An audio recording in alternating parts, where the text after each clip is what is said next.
"How can you tell that?" asked Chatty, unable to tell anything about the plume of dust that seemed to have nothing in front of it. It was just a dot with a lot of dust coming out of it. "The plume of dust," said Sundown. "Only a coach makes that kind of plume. The large rear wheels make it." "Oh," said Chatty, impressed.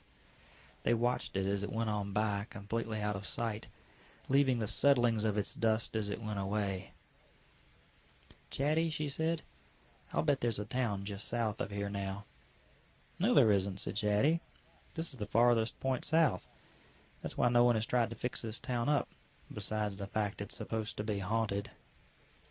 "No, I think there's a town south of here, and that's where the coach is going. It's close by as well." "Now how can you tell that, Sundown?" "Simple. The coach is going about half speed. Those horses are beat. They won't be able to go another 5 miles in any direction. So say they go 5 miles. They'll need water and food, or they'll be dead inside of a 2-day period. You don't run horses like that without a place to take care of them. There's no cavalry fort near here. A new town is the only solution." "Why is that?" asked Chatty. "It's a stagecoach," smiled Sundown. "Passengers, child. People." "Oh," said Chatty, wondering why she couldn't have figured that out on her own. "I want to see this new town," said Sundown. "I want to see what they've built. If I wasn't a wanted criminal, we'd go down and have a look ourselves." "We will then," said Chatty. "We'll take that old wagon down there and hitch up freighter to it, and take us a little ride out that way." "Chatty," said Sundown, "we are wanted for a crime. We just can't go riding up to a town with the River's End posse looking for us." Chatty closed her eyes with self-importance and said, "They are not looking for 2 beautiful women dressed to the hilt, lover." Sundown regarded her for a moment. Oh, of course, the makeover. She still felt like the Sundown Bandit in drag, but she did look quite fetching. Maybe the child had a point. Perhaps in drag she might be able to see what this new town looked like. "Will you tell me how to deal with the stares I get from those men?" asked the Sundown Bandit. "I swear I'll feel absolutely naked with all those wolves looking me up and down." "Oh, you'll get stares," said Chatty, almost jealous. "But I'll detract them. Aunt Grable isn't here to slap me for it either.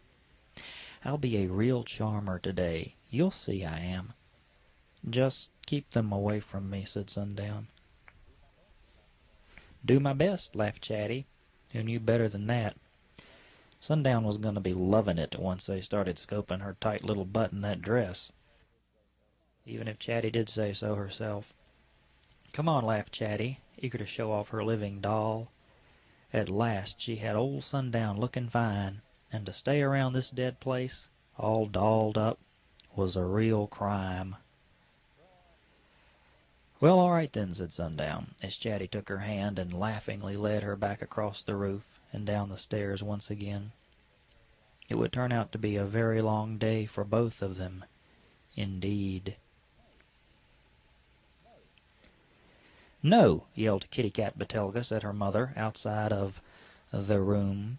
"I will not come out of here. You have hit me for the last time, woman. I will stay in here until my daddy comes home." "Catherine," said her mother, "if your father finds you in this room and he lays a hand on me, I will beat you senseless with that riding crop. I swear it." "Want me to go and drag her out of there?" asked one of the not-too-bright stable hands. He sounded as if he'd love to reach in and paw little Kitty Cat right up. "No," said her mother, realizing she better be trying to make peace with her little girl before Daddy came home and heard about this. "Let her alone, Clive. Just set her supper inside the door and leave her in there in the dark, like the animal she is." Kitty Cat Betelgeuse made a face in the darkened room at her mother.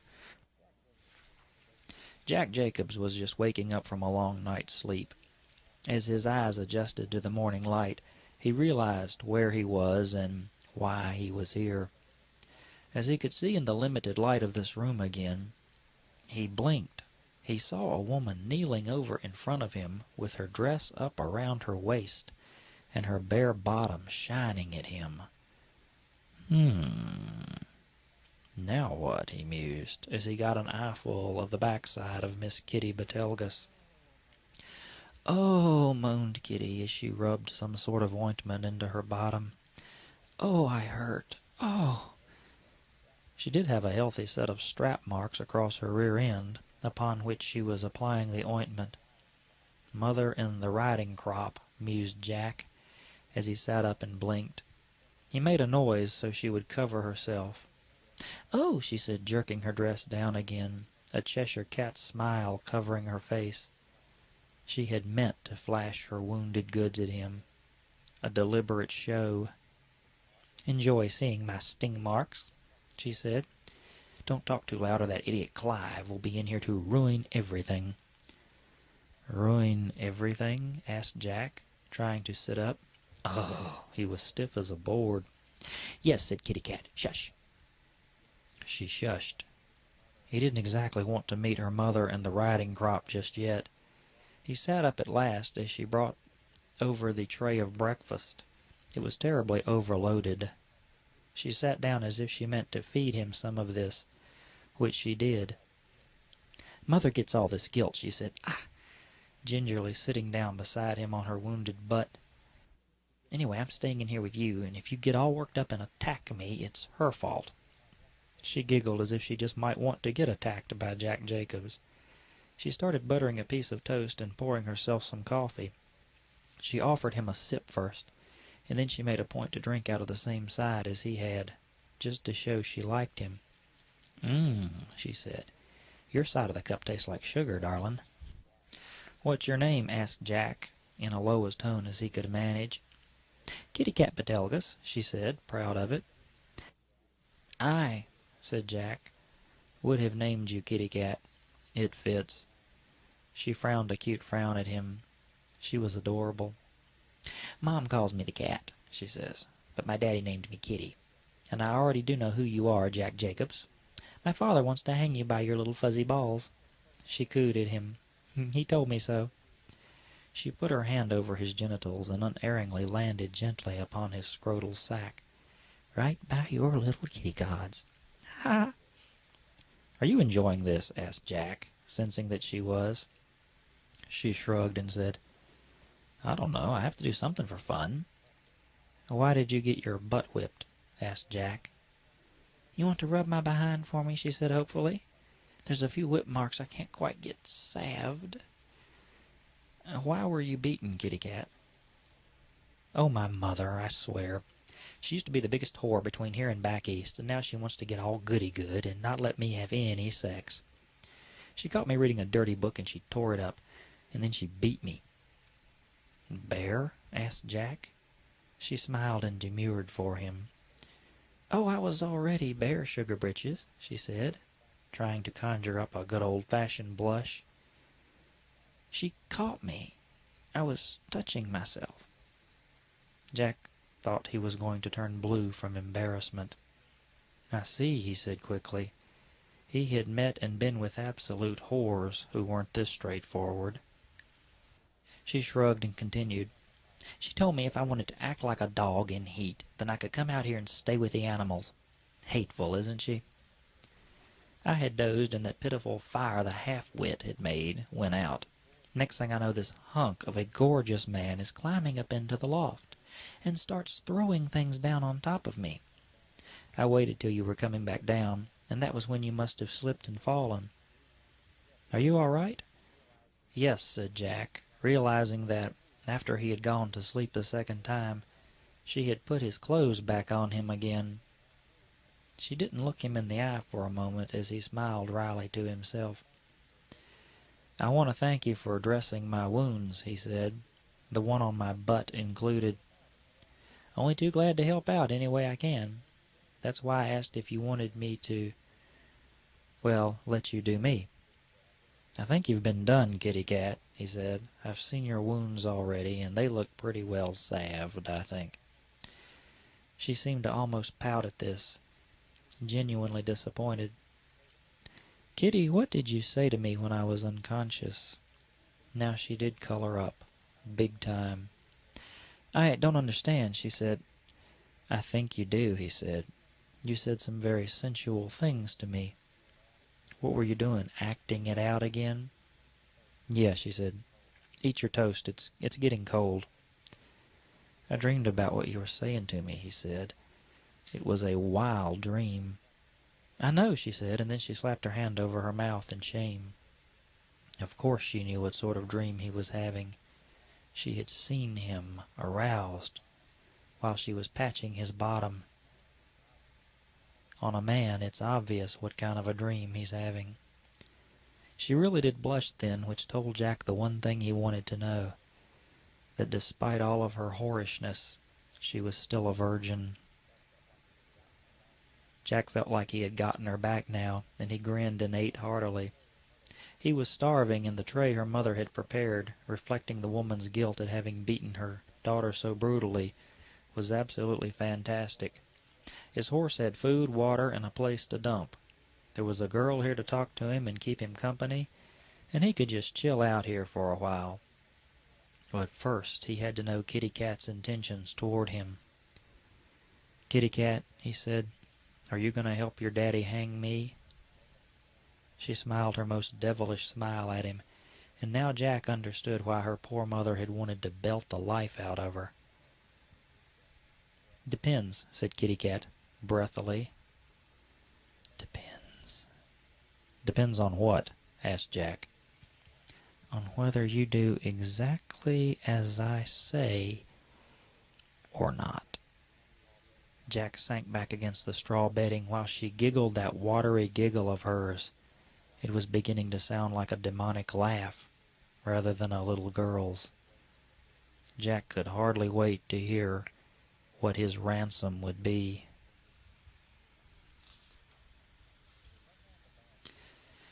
Sundown the Bandit and Chatty Dawson rode into the town about 4 hours after they had left Iron Gulch Pass. The town was a little bit farther than Sundown had predicted, but it was larger than she had imagined it being. A brand new town springing up out of the desert. As she looked up she saw the great banner, a celebratory thing that hung stretched across the entrance to the town. It read, "Welcome to Crossroad Corners, grand opening event. The town that will be the cornerstone for 4 new states of this great union. Settlements planned, land grants available, cavalry due any day now." Sundown swallowed hard.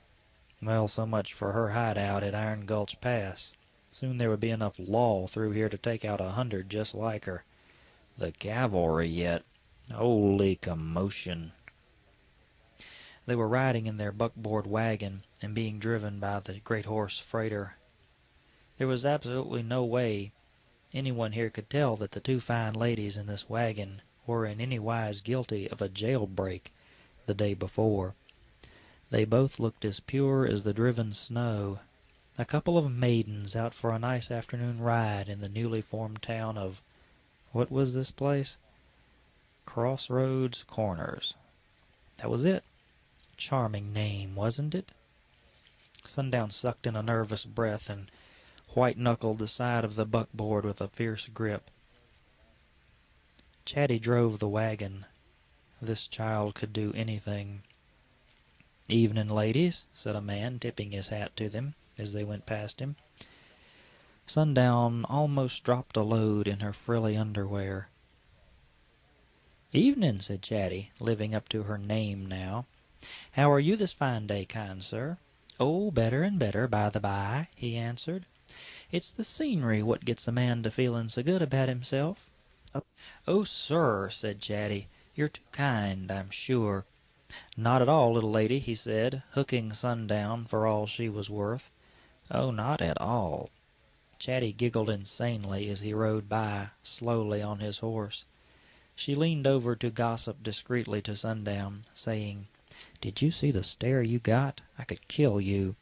Sundown looked at her, misunderstanding the phrase. Chatty lost her smile in time to explain. "It's a saying, Sundown. It means I'm jealous." "Oh," said Sundown. Suddenly she was feeling queasy. They rode along and Sundown noticed her watch hidden in her purse that Chatty had supplied her with.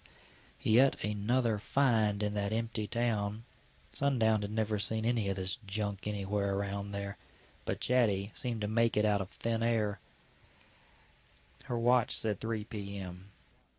It wasn't even evening yet.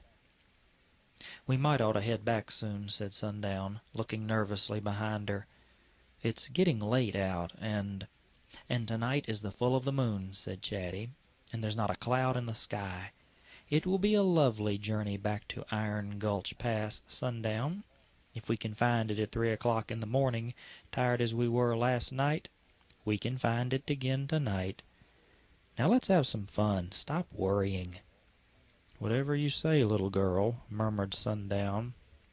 Men everywhere began to stare at the gorgeous women in the open buckboard.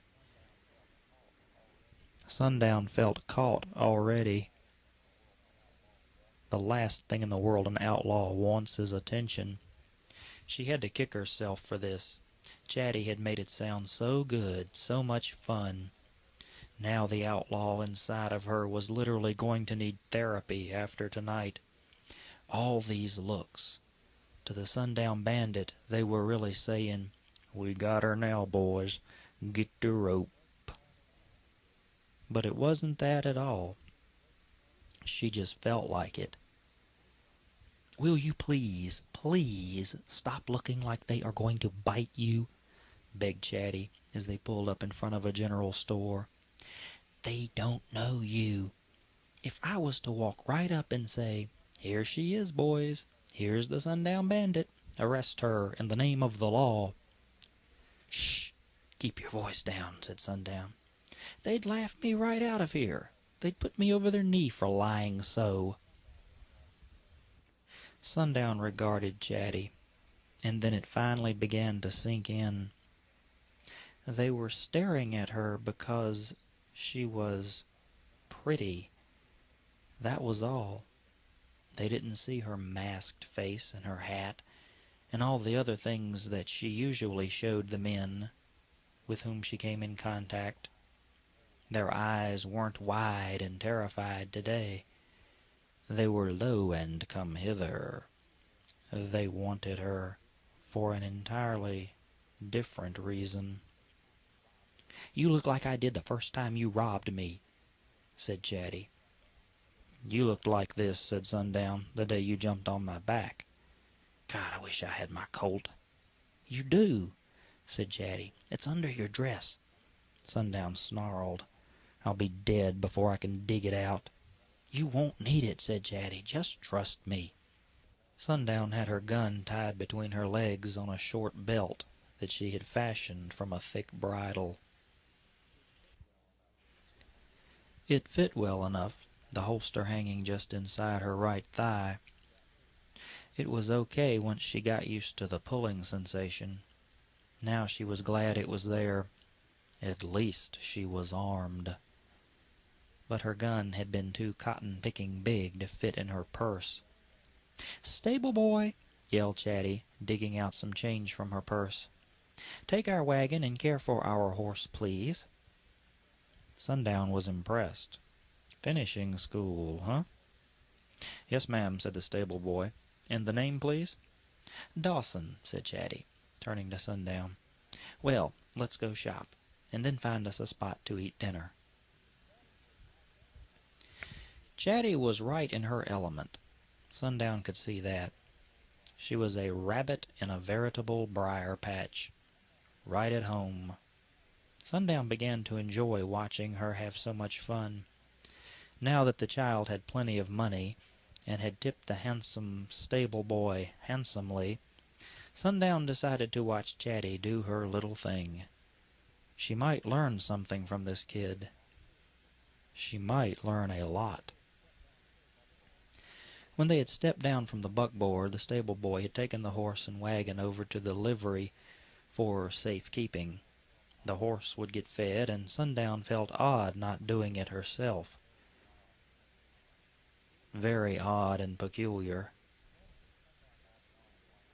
Chatty took Sundown by the arm like she was her guardian, and she led her up to the steps of the general store. They walked inside and clunked across the wooden floor together as a team. The proprietor looked up and said, "Hello." Sundown stared at the man. He was about 25, with nice sideburns and a black mustache. His eyes were black as hellfire, and his manner was as cool as cucumbers. He had on a nice clean shirt and arm snaps. His demeanor was one of calm reserve. Sundown was smitten with his presence. "Can I be of some assistance, then?" asked the man, in dapper, well-measured tones. His was an air of English aristocracy, without the irritating accent. He was pure, uncut Middle America, by manner of speaking. Yet he had the bearing and grace of an English lord. Sundown had never seen such a well-oiled human being. Nothing would be able to ruffle a man of his manners. He was the personification of a perfect robbery. That was it somehow. The perfect robbery. When a robbery went as smoothly as this man, it was indeed a sweet spectacle to behold. Nothing out of place and no snags anywhere. Sundown wondered if he could make physical love that smoothly. "He asked you a question," Chatty was saying, pulling her from her trance of total adulation. "I'm sorry," said Sundown. "I merely asked if there was anything I could do for either of you ladies," he said. "I see you are new here in town, and, well, I was wondering if I might be of some personal assistance to you in your shopping." "Yes," said Chatty, closing in for the kill. And for a flash in time, Sundown felt the first twang of female jealousy she had ever felt in her life. She need not have put worry in her pretty little head, however, for her feeling was mutual to his. He saw what he liked as well, in the form of the Sundown Bandit in drag. They walked through the store, finding things as the nice man showed them. He was more than cordial with them both, despite his obvious interest in Sundown. And after a while, Chatty just meandered along, shopping to herself. She bought about $15 worth of goods, while Sundown and the man talked on and on about absolutely nothing. Small talk. Pre-lovers talk. Chatty, though green around the gills, smiled broadly. It was, after all, her creation that the man was so struck upon.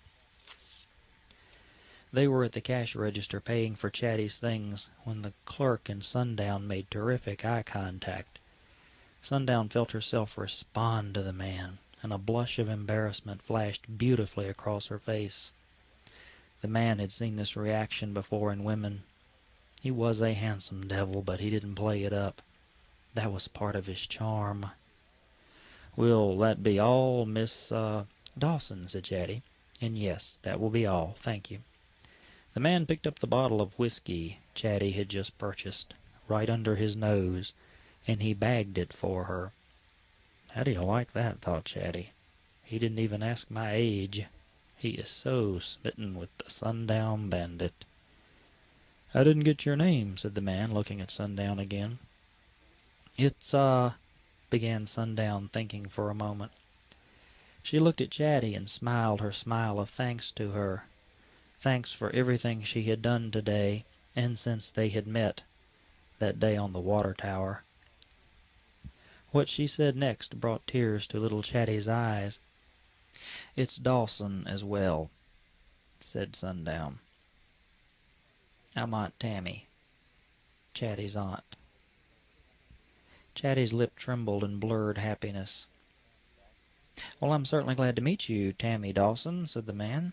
"And may I ask you to come and visit us again any time?"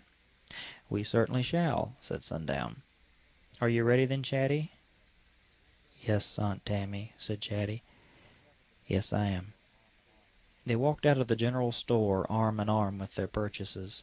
The man smiled at them as he watched them go, still quite smitten with the tall one in the black dress. She looked like such a heartbreaking man-killer, in that particular outfit.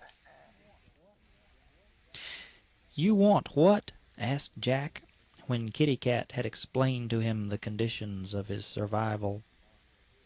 Kitty Cat smiled at him darkly. He didn't find the idea too appealing, but he would when she was through with him. He would be begging her for it. "Is it such a raw deal, Sugar Britches?" asked Kitty Cat, looking at her nails in the darkened room. Kitty Cat, what you ask is, really impossible." "Don't say that," threatened Kitty Cat. "Don't ever say that, mister. I'm young, but I'm not impossible. You could grow to love me and like it. I'd do things to you that would blow your mind," she said, leaning close to blow right in his face. An old prostitute's trick, to show what she'd do for the man who flashed her the right money.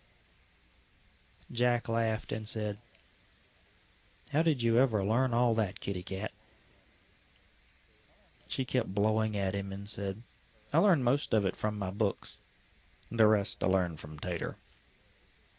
That local weirdo," she said. "All the girls like him. He's got strange ideas." But that was all she would say about the town's sex therapist. "I see," said Jack, tongue-in-cheek. "And did Tater give you anything else?" "Like what?" she asked innocently. And then she knew. She gasped in disgust and swatted him on the arm. "I, sir," she said, "am an intact lady." She stared at him and continued smiling. "I'm an innocent." "Oh," said Jack, "I challenge that part. You don't sound very innocent to me." His wounds were beginning to ache again. "Here," she said, "give me your hand and feel it for yourself. No one but me has ever been there. I'll show you." She began to lift up her skirts again. She reached out for his hand, but he snatched it away, almost embarrassed. She looked at him and giggled. No way he could one-up her, that was for sure. She would get him every time. "Well then," she said, "I guess you'll just have to wait till we're hitched up." She pulled her dress back down. He stared at her like she was serious. She was serious. She really wanted to marry him. "Why do you want to marry me?" asked Jack. "So I can escape this place," she said. "I hate it here. I'd rather be the wife of an outlaw than be here any more." "That won't do you any good," said Jack. "I don't care. I just want to get out of here. You can divorce me once I get away, but you better take me with you. Or Daddy's gonna find you here, and he likes to horsewhip trespassers before he hangs them for thieving." "I know about your father," said Jack. "I ought to marry you just to piss him off." She giggled conspiratorially and snuggled up close to him. She smelled terrific, he couldn't help thinking. He hugged her and decided he'd best play up to her, or else face the wrath of Father, like her mother was going to have to do when he came home and Kitty Cat showed him the wheals on her tender little buttocks from the riding crop. Mother might have a few of her own after that. Kitty Cat had some kind of power over Betelgeuse, and it was nice for a change to see someone who had that. And besides, he wouldn't mind making little Kitty Cat here into a lady. Not Jack Jacobs. Her mama had just about saddle-broken her with that quirt anyway. Might be a hot little wench. Ooh. A little headache wouldn't even slow her down if she wanted to go after it with 50 smacking stripes across her posterior like she had now. He flirted her up as best as he could and touched her face, saying, "If you promise not to have me whipped, beaten, hanged, or otherwise mutilated, I'll marry you, Kitty Cat Betelgeuse." "You are a lying son of a whore, Jack Jacobs," she laughed, throwing him off. "I don't believe a word of that." "How can I prove it to you?" he said. He was desperate that she should believe him. He had to get clear of here before Satan came back. He had to have her help to do that. Suddenly he wanted nothing better than to escape her father with her help. It was beginning to sound sweeter and sweeter. "You're just trying to save your own butt, Jack Jacobs." "From the way you want to go with me," he said, touching her on her wounded hip, "I think you want to save yours as well." She thought about that for a minute. He did have a point. If Daddy came home and agreed with Mother's reasons for smacking her with the riding crop, then he'd give her another one, himself, on general principles. She was way too sore to put up with that.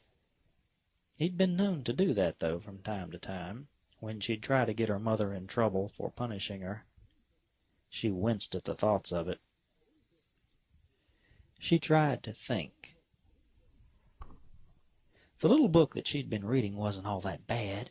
It just had facts and stuff in it about sex. Daddy would agree with her, unless he'd learned she'd gotten it from Tater Manley. Oh, then he might beat her for consorting with his kind. And where else would she have gotten such a book? Tater was the only one who had such things. That would be her downfall. Now she had a choice to make. She could either crawl out of here and beg her mother's forgiveness and forget the strapping she had just taken, or she could run away. Like before, only now she had a man to run away with. The thought excited her greatly. Besides, she'd rather eat dirt than apologize to her mother for the beating that she had given her. "I will do anything to prove it to you," Jack was saying. She could tell he was desperate, but fine. Time to trap this one. Mother had explained to her long ago about the powers of a woman. Before she had begun her monthly cycle, they had almost been friends in those days. Then Mom had warned her about letting men get to the hidden parts of a woman, and so forth. She said that would drive a man crazy, like catnip did old Rustafar, the family tomcat. Kitty Cat had witnessed old Rustafar lose his mind on a couple of hot loads of catnip, and wondered if her womanly parts could really do that to a man. Oh, time to find out. "What will you do to prove your love to me, Jack Jacobs?" she asked, reaching for the small container of ointment for her backside. "How will you prove you want me forever?" Oh no, thought Jack. She wants her wounds treated again. Jack swallowed and took a deep breath, and then he took the ointment from her. And then he sat up, so he could see better. Kitty Cat giggled deeply in her throat, but only she heard it. The ride back from Crossroads Corners was filled with lovely memories, and a lot of heavy moonlight falling from a cloudless sky. It was one of those picturesque postcard-like nights that they have on the Christmas cards, showing Bethlehem, Judea, with that one big great oversized star in an absolutely cloudless sky. That sort of night. Tonight the moon was their Christ-child star, and they were heading straight back towards its rising form, towards Iron Gulch Pass. It would also be the last night that Chatty Dawson would ever spend with the Sundown Bandit. They rode along, all loved up together, tired and happy. They had enjoyed a most wonderful evening together, and now that it was over, they were both looking forward to going straight up to bed. Chatty Dawson had begun to love sleeping with Sundown. Nothing sexual or anything, just the warmth of two women who platonically enjoyed being together. Like David did when he was old with that young virgin. What was her name? Chatty thought.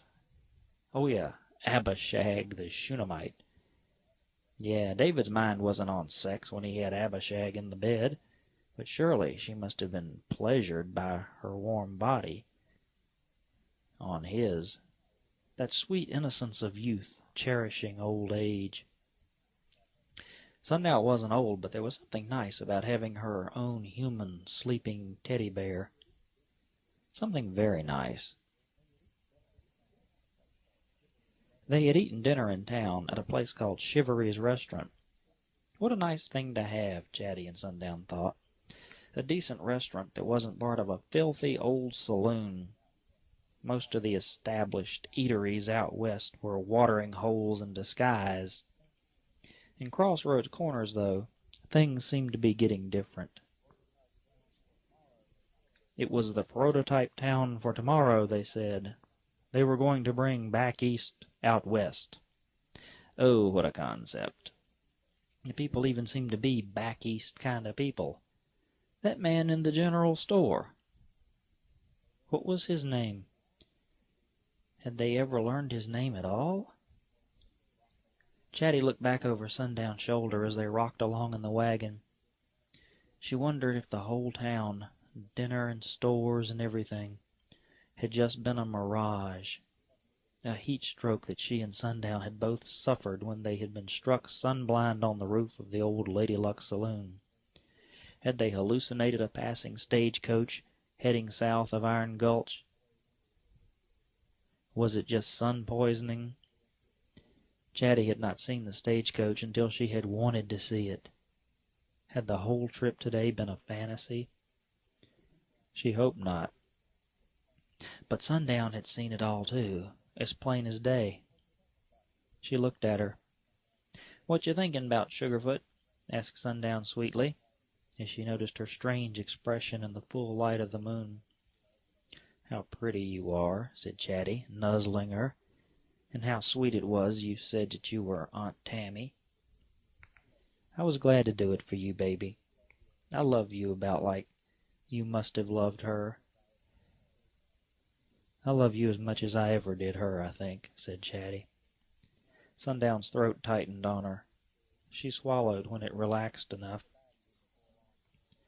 "I'm going to have to say goodbye to you before long," she said, tears falling down her pretty face. "I'm going to hate that, Chatty. I'm going to really hate that."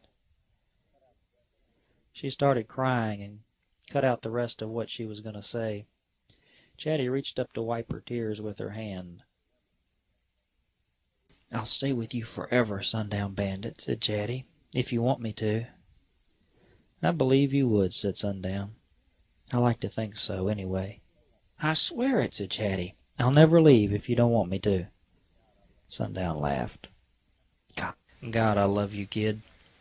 I think my life would have been a complete waste without having met you." "Yes, I am pretty special," said Chatty, "now that I think about it." She cleared her throat with importance. "But I wouldn't be anything without you, Sundown Bandit. To Mom, I'm just a whipping child. To my Aunt Grable, I'm a hellion, who has degenerate and oh-so-sinful feelings." Sundown smiled. Chatty had told her about the incident on the train. "And to my school, I'm a scared little child who is terrified of Mrs. Browser. But to you, Sundown, I am—" "My salvation," whispered Sundown. "My sweet angel who has made me, a dyed-in-the-wool criminal, reject her ways. You caught the Sundown Bandit, Chatty Dawson. Men have died trying to catch me. Sheriffs have perished. The whole posse of River's End couldn't have me. I have robbed and killed and stolen with no thought to my own death, and yet in a jailbreak I swore to trade my whole career for your sweet life. And I aim on keeping my word as well.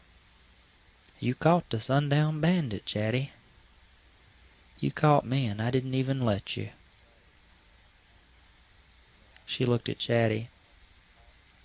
"Will I get hanged for having you caught me?" she asked after a time. "Will I get flogged? I won't even get spanked. You caught me, and you won't even punish me."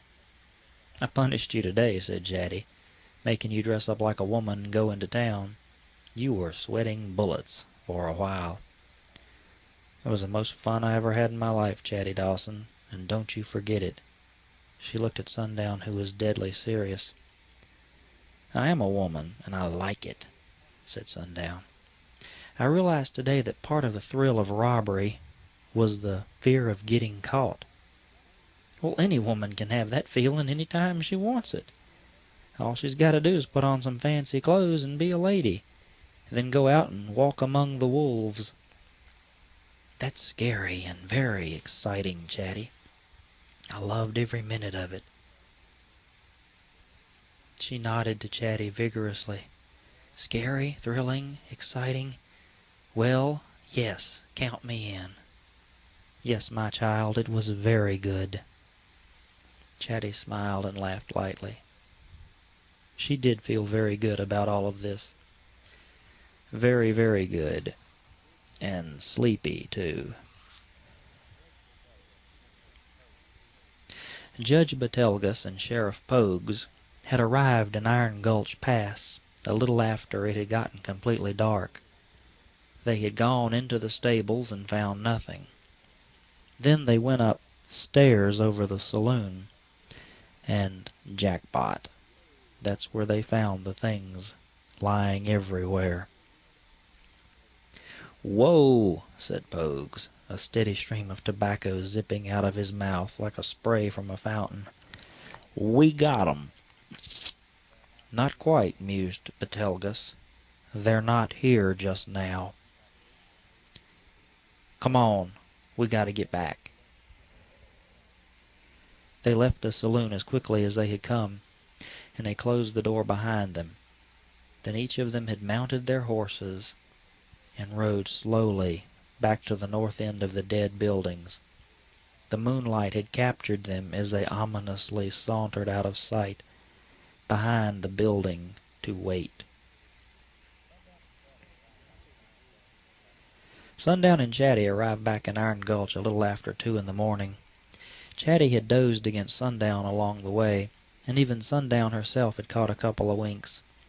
She had taken her gun from under her dress now, and had released the makeshift sling holster, and had pulled that out as well. Her shoulder itched from where it had been rubbed the wrong way with the strap. She scratched her shoulder and sighed contentedly. Once she was in bed with that little girl beside her, everything would be wonderful again. She could lay there and dream about what's-his-name at the general store. Her fantasy. What a rush it was to have a fantasy. And he had liked her. She could tell. A woman always knows. A woman, whispered Sundown to herself. The warm glow spread through her loins like a hot fire, and she squirmed to make it go down some. "Down, girl," she told herself, giggling. Had Sundown the Bandit been her usual hardcore self, she would have noticed at least 6 things out of place before she parked the buckboard in front of the stables. Had she been her old self, she would have seen the telltale signs that they had had visitors while they were gone. Love had blinded her to the danger signs. She did not see Pogues' cigar butt, nor the spray of tobacco splatter on the door of the saloon. She did not see the fresh hooves in the dust, the marks of recent horses, nor the sweat that had dripped into the ground. She saw nothing, except that Chatty Dawson would have to be carried up to bed. She did that. She took Chatty in her strong arms and carried her across the dusty street and up the sidewalk of boards. She had taken her inside and on up the steps to their room. She had walked down the hall and had placed her in the bed. She had slipped Chatty out of her green dress and tiny boots without waking her. She had covered her up in one of her own shirts, the blue one. Chatty had washed both the blue one and the red one during her bath that morning, and both were nicely folded for her to wear again. She had pulled the great quilt over Chatty and had kissed her good night. She whispered that she would be right back. She was just going to go out and take care of Frater, and she would be right back. Chatty would remember her saying that later. Chatty had felt her soft kiss upon her lips, and she had tasted its sweetness.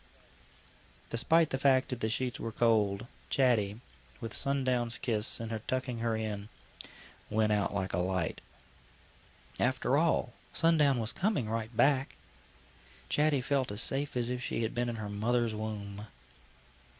Sundown the Bandit walked out of the room and turned around in the hallway to look back at her little friend. What a special, precious child, thought Sundown. What a wonderful little kid. Sundown went downstairs and outside to tend Frater, just like she said she was going to do. She walked out of that hotel for the last time. The Sundown Bandit was gone. Chatty rolled over and strained her eyes in the darkness. She thought she heard Sundown coming into the room, and so why hadn't she spoken to her? "Sundown," asked Chatty sleepily, "where are you, girl? Come to bed." A match lighted off the bottom of a rough boot, and in the flash there stood a hatted figure in a long riding coat. The figure was lighting a cigar, and with the match still lit, it walked over and lit the hurricane lamp above the hearth. The light revealed it was Sundown standing there, but ominously not speaking to her. The light hurt Chatty's eyes, and Sundown had her back to her for some reason. "I'm dreaming," thought Chatty. "Go back to sleep. Sundown wouldn't hurt you. Not like this." "Sundown," said Chatty, "that light hurts my eyes. Cut it out." But she didn't cut it out. As the light came up, Chatty understood why Sundown had not cut it out. Though the figure was wearing Sundown's hat and coat and even her gloves, the figure was not Sundown. It was Betelgeuse. He whipped off Sundown's coat and hat and tossed them, along with the old gloves, onto the bed. Now Chatty looked for a moment at how pitifully old and worn out her things looked, without Sundown in them. "Sundown ain't here, Chatty," whispered Betelgeuse, seeing her sheer terror. "It's just me and you, and I'm here to rescue you from harm. Now isn't that special?" Chatty's blood was freezing in her. Oh God, where was Sundown? Why was this man wearing her things? What was he celebrating? Chatty made a noise in her throat and sat up in the bed. "What have you done with her?" asked Chatty. "Get up," said Betelgeuse, now that his little masquerade was over. He had worn her things on purpose, Chatty would think later, like some wild Indian who wears the skins of a vanquished wolf. Like that, he had meant to frighten her. It was to show Chatty that the Sundown Bandit had been vanquished. "I said get up, little girl," said Betelgeuse, flipping the whip in his hand. Where had that thing come from? She hadn't seen it a moment ago. "Where is she?" demanded Chatty, tears in her eyes. "I have a little girl at home," said Betelgeuse. "A little bit older than you are. I would whip the life right out of her for back talk like that." Chatty got up. She had been beaten before, and she knew that when the whip comes down, it answers all questions quick. She stood, shivering in the bandit's former shirt, with nothing else on. Her legs shivered in the yellow light, and she heard her teeth as they chattered uncontrollably. Betelgeuse walked slowly up to her and told her to turn around. Chatty stared at him in disbelief. What was he thinking to do to her? She had a plan, though. Being around Sundown had apparently worn off on her. She would turn around and wait. If she felt so much as the air coming off that thing he had in his hand, she would bolt across the top of the bed and over the mantel. she would grab up the hurricane lamp and threaten to throw it into the floor. The smashed lamp would burn like a son of a gun, and in seconds the entire room would be in flames. If she did that, she would die, maybe, but she would be with the Sundown Bandit again. Chatty somehow knew that Sundown was dead. She saw it in her mind as Chatty stood there shivering.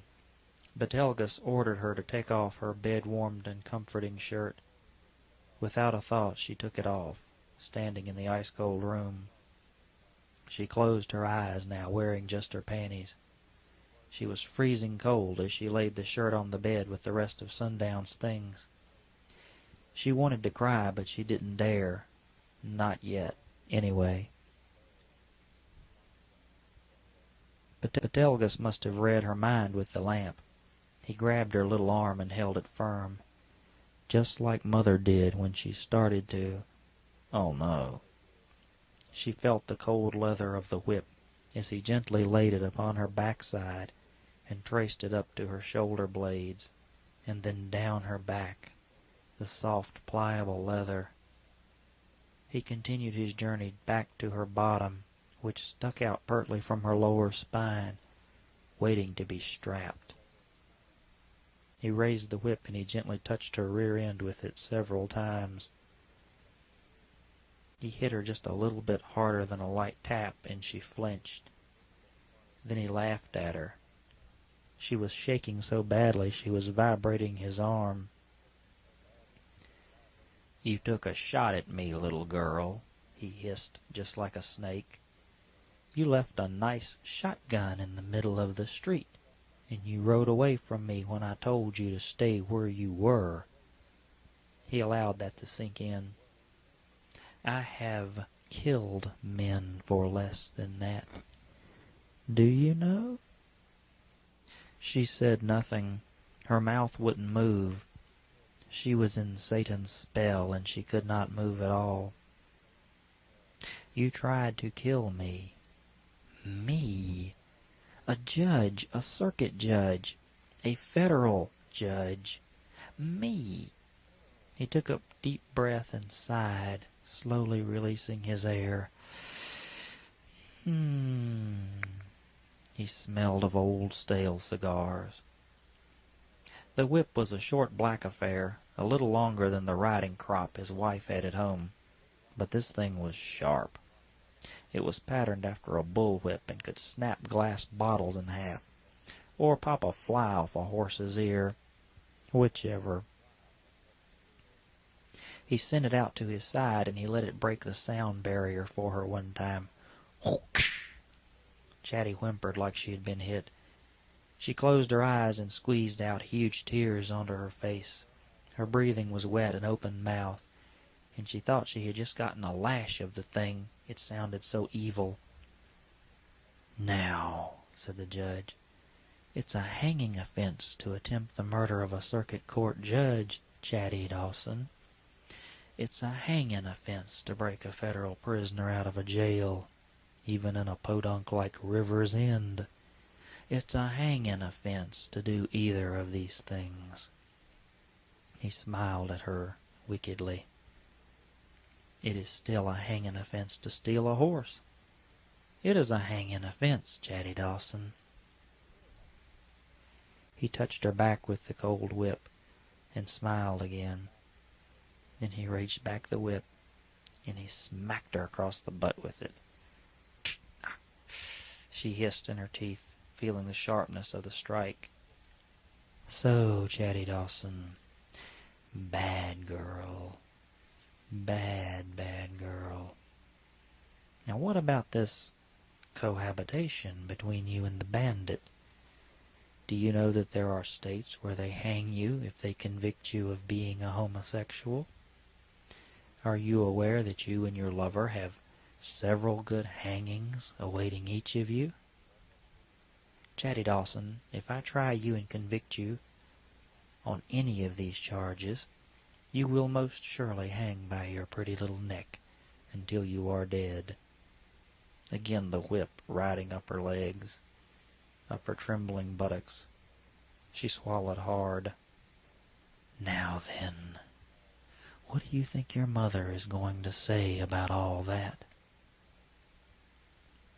Chatty closed her eyes and pretended that she wasn't standing here with this awful judge.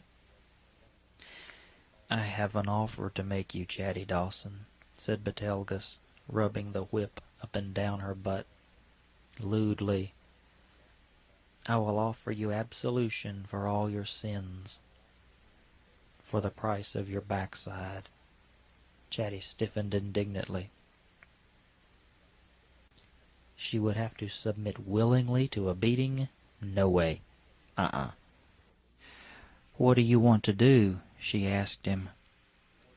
"I want to punish you." "Mister," she said, stiffening herself, "no thank you." At that moment he released the hold he had on her arm and stepped back. He saw in her a wildcat, the likes of which his own wildfire daughter had not begun to possess. There was some of the Sundown bandit in this little girl. "You have killed my friend, and you have all but scared me to death. But enough is enough. If you hit me again with that, you will pay. My father will come after you." He regarded her evenly, and made a jumping motion to try and frighten her.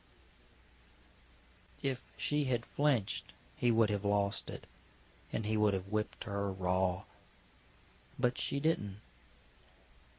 She didn't even move when he jumped at her. There was no fear in her eyes. There was a hate there. He felt his urge to have her dying down. This was no fun. She was fighting him. He hated that. But it killed off his desires. "Chatty Dawson," said the judge solemnly, "since your soul is this far gone, I will arrange to have you publicly flogged. Your father will beg it be done in private, and then I shall so order it. Then it will be you and me. In exchange for not hanging you to death, I shall have your beloved father sell me your virginity as well. Oh, it's done all the time in England. You will pay in ways you never imagined, because you have refused mercy this night." "No," said Chatty. "You will hang me as a virgin. I would rather die than give you anything I've got." He grabbed her arm and growled at her. "Do you not know that I have the power to crucify you? To do it right now?" "Do it," said Chatty. "Do it, and I will kill you before the sun rises, I swear it." The judge was no longer excited by her. She just wasn't scared, and he couldn't enjoy it. He let her go and returned to the door, calling for Sheriff Pogues. In a few moments the fat sheriff came into the room and smiled his horrible yellow smile at her. "Handcuff this prisoner, Sheriff," said Betelgeuse, wiping his eyes. "See to it that she gets dressed, and then handcuff her. If she tries to escape, shoot her. She's wanted on at least 5 capital felonies, for which she will be hanged."